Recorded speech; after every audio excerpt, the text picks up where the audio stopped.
Mes bien chers fidèles du Liban, samedi prochain, le 5 avril, à 10h30 de l'heure de Beyrouth, nous aurons ici à Zeitskoven des ordinations au sous-diaconat. C'est Monseigneur de Galareta qui viendra et qui confère cette ordination à 5 candidats. 2 Allemands, un Polonais, un Australien et un Libanais. Et c'est pour cela que je veux, par ce petit vidéo, vous inviter à vous joindre, à regarder la transmission en direct de cet événement.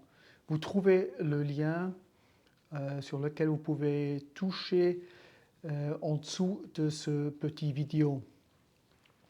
Qu'est-ce que ça veut dire le sous-diaconat, ou qu'est-ce que ça veut dire être ordonné sous-diacre? Le sous-diaconat donne 2 obligations aux candidats.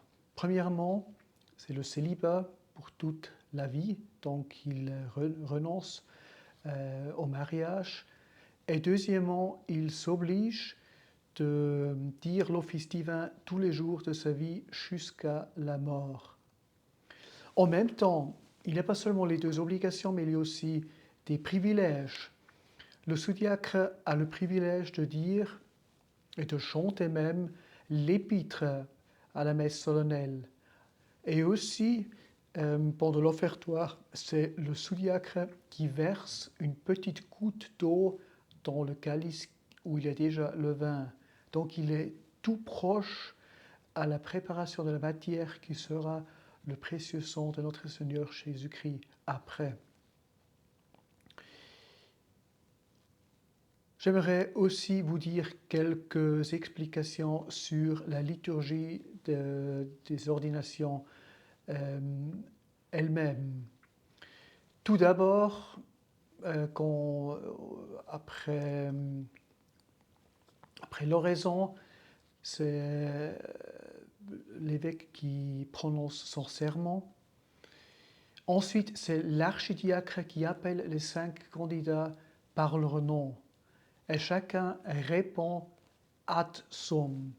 C'est en latin et ça veut dire « oui, je suis prêt ». Ensuite, les candidats viennent dans le sanctuaire, ils se présentent devant l'évêque. L'évêque leur fait une petite monition en leur disant « voilà, maintenant c'est l'engagement, vous pouvez encore reculer, vous pouvez encore renoncer, mais si vous voulez vraiment vous engager, faites un pas en avant. » Et vous verrez que tous les candidats font à ce moment-là un pas en avant. Donc, ils ont montré qu'ils sont prêts. Ensuite, ils se mettent par terre pour les litanies de saints. Cette prosternation avec tout le corps est un signe de l'humilité, aussi cette nécessité d'implorer le secours et l'intercession de tous les saints du ciel.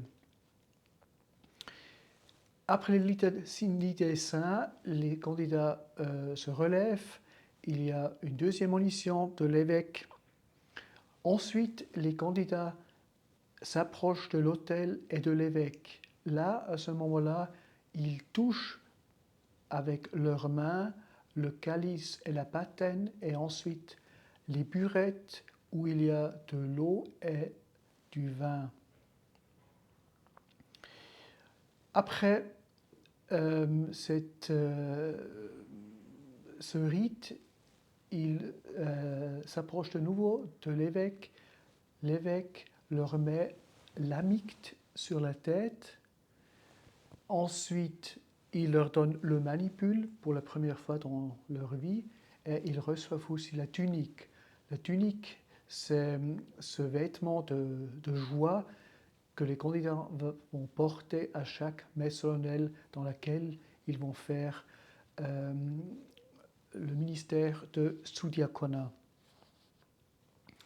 Le dernier rite, c'est les candidats reviennent devant l'évêque de nouveau, et là, ils touchent le livre avec les épîtres et les évangiles de tous les jours. C'est de ce livre-là qu'ils vont chanter à la messe solennelle l'épître.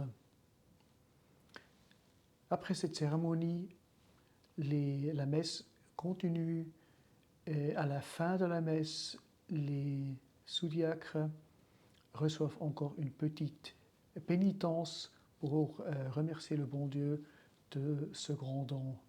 Donc je vous invite très volontiers, si vous avez le temps, de participer à cette belle cérémonie par vidéo et priez beaucoup, je vous en demande, pour ces candidats. Merci beaucoup.